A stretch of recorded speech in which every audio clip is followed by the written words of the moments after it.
உங்கள் சத்யாவில் full Moon sale காலை 9 மணியிலிருந்து இரவு 12 மணி வரை மே 1 ஒரு நாள் மட்டும்.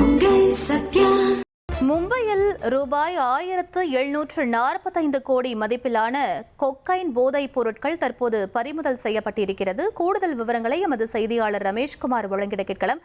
ரமேஷ், இந்த சம்பவத்தின் பின்னணி என்ன, முழு விவரங்களை பதிவு பண்ணுங்க. மகாராஷ்டிர மாநிலம் மும்பையில் ஒரு மிகப்பெரிய அளவிலான கொக்கைன் போதைப் பொருள் பறிமுதல் செய்யப்பட்டிருக்கிறது. சர்வதேச போதைப் பொருள் கடத்தல் கும்பலிடமிருந்து 349 கிலோ எடை கொண்ட இந்த உயர் ரக கொக்கைன் போதைப் பொருளை மத்திய போதைப் பொருள் தடுப்பு பிரிவு அமைப்பான NCB பறிமுதல் செய்திருக்கிறது. இந்த பறிமுதல் செய்யப்பட்ட போதைப் பொருட்களுடைய மதிப்பு சர்வதேச சந்தையில் 1745 கோடி ரூபாய் என தெரிவிக்கப்பட்டிருக்கிறது. அண்மை காலங்களில் பறிமுதல் செய்யப்பட்ட போதைப் பொருள் கன்சைன்மெண்ட்டுகளில் இது மிக அதிகபட்ச அளவு என்று கூறப்படுகிறது. இந்த நடவடிக்கைக்கு மத்திய உள்துறை அமைச்சர் அமித்ஷா பாராட்டும் வரவேற்பும் தெரிவித்திருக்கிறார்.